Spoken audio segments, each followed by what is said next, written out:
Ayan! Okay. So, siguro nagulat kayo sa aking introduction ngayon sapagkat kadalasan ay tayo po ay seryosong-seryoso pag nagumpisa tayo ng ating mga episode dito sa YouTube channel. Pero sa pagkakataon na to, medyo masaya at sapagkat ito pong episode na to ay devoted para po i-promote ang isang palabas, isang show for a cause na amin pong inorganize para sa mga kabataang may hirap na mag-aaral dyan sa siyudad ng Quezon. Dahil itong show po na to ay for charity, for a cause, upang matulungan natin yung may hirap na mag-aaral na walang kakayahang bumili ng kanilang mga kagamitan na magagamit nila habang sila ay nag-aaral sa mga pampublikong paaralan. So sa August 15 po kasi meron po kaming palabas diyan sa Viva Cafe na located po sa Cyber Park Tower 1 sa Araneta Center, Cubao, Quezon City. Napakadali nitong hanapin sapagkat nasa gilid lang siya ng Araneta Center at nasa harapan ng SM Cubao. At pinili namin tong Viva Cafe kasi kayang mag-accommodate nito ng 150 persons.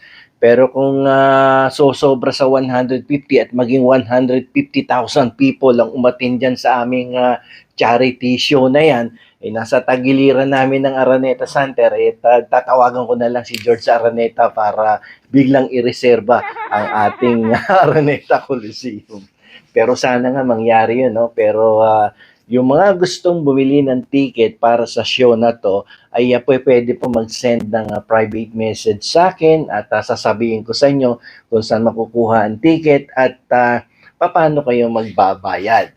So, napakaganda ng show na to sapagkat hindi siya ganun kaseryoso. Lalagyan natin ng katatawan dahil napansin ko nitong mga nakarang araw, nakaraang linggo, nakaraang buwan, ang tao ay patuloy na nagtatalo-talo tungkol dito sa impeachment trial ng ating Vice Presidente.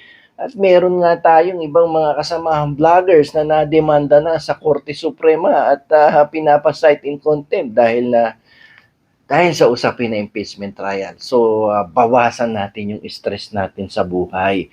Huwag araw-araw seryoso. Paminsan-minsan na mag-relax tayo, umupo tayo sa upuan, at manood ng isang nakakatuwang palabas. Sa pagkakataon na to, sa August 15 nga, kasama natin si Brad Pitt upang tayo ay pangitiin at tanggalan ng konting stress ang ating mga katawan.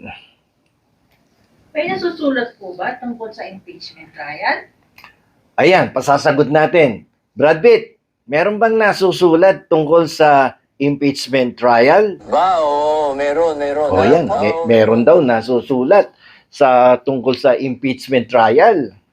Ano po ba ibig sabihin naman ng forthwith?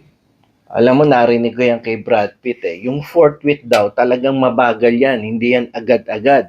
Sapagkat yan ay dadaan muna sa first with, second with, third with, bago maging fourth with. Biruin mo ilan yung dadaanan niya. So, hindi agad-agad ang fourth with. Diyan sila nagkakamali. Kaya panoorin nyo tong palabas na to. Madami kayong matututunan kay Brad Pitt. Alien. Alien? Alien! So, tinatanong ako dito, bakit daw isa lang daw taas kamay ang ginagawa ko? Hindi daw ganun kasi sa bubble gang, alien, ganyan yan eh. So, kasi kaya isa lang, kalahati pa lang po yung nabebenta kong ticket. 50% pa lang ng ticket at 50% pa lang ang nagbabayad. So, tulungan nyo naman ako na maubos yung ticket namin dito sa Rotary Club Broadway, Quezon City upang makatulong tayo ng husto sa mga mahihirap na mag-aaral na nais naming bigyan ng mga karagdagang kagamitan na magagamit nila habang sila ay nag-aaral doon sa mga pampublikong paaralan. Pero gusto ko na din pasalamatan sa pagkakataon nito ang mga vloggers na kasamahan ko. Mga political vloggers, unang-una si Top 1, no? Mag-like, subscribe kayo dito sa ano na to, sa YouTube channel na to na Ang author ay si Randy Navarra. Top 1. Like, subscribe at manood kayo dyan. Magaling yan.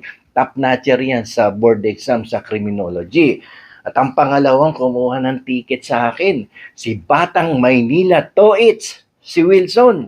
So, bayad na din yan, si Wilson. So, panoorin nyo din yan. Like, subscribe, and share ang kanyang mga vlogs. Nakakatuwa yan mag-vlog eh. Ito si Top 1, may pagkaseryoso pagdating kay Wilson sa Batang Maynila Toits, medyo nagpapatawa. Pero kung gusto nyo talagang matawan ng husto at may pagkaseryoso rin, no?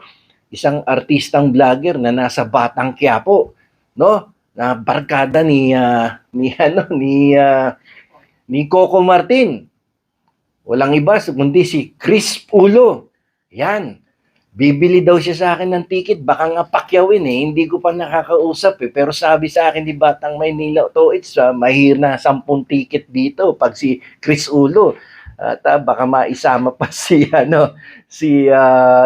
Coco Martin. So mag-like, mag-share kayo at mag-subscribe din kayo sa YouTube channel ni Chris Ulo. Alam nyo, kapag ako'y stress sa trabaho at ako'y umuwi, yan ang pinipindot ko na channel. Si Chris Ulo, si Batang Maynila Toits, si Top 1. Dahil matutuwa kayo. Relevant ang mga sinasabi, pero may mga joke sila. So, hindi ka maboboard ng husto sa kanilang channel.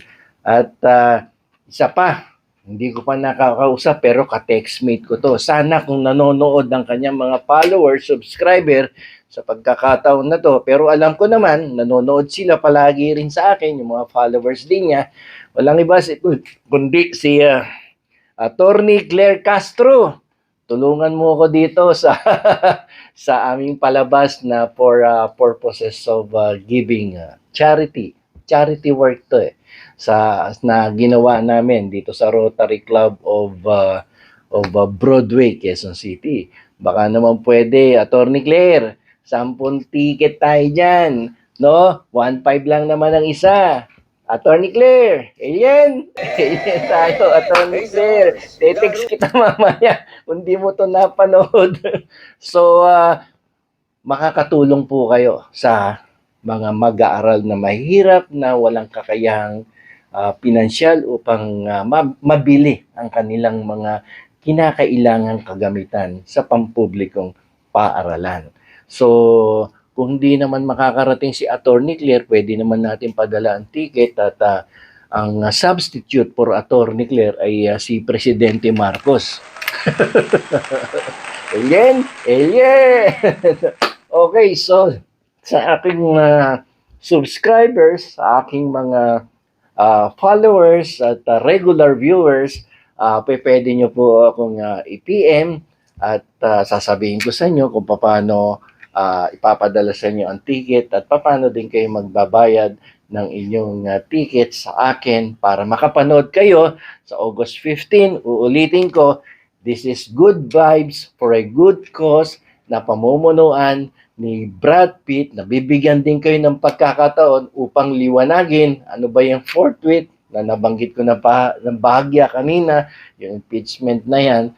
No, pero ito ay may halong katatawanan upang mabawasan ang ating mga stress sa buhay. Okay? So, hanggang dito na lamang po. Ito po muli ang inyong lingkod, Attorney Rene Bueno. Alien!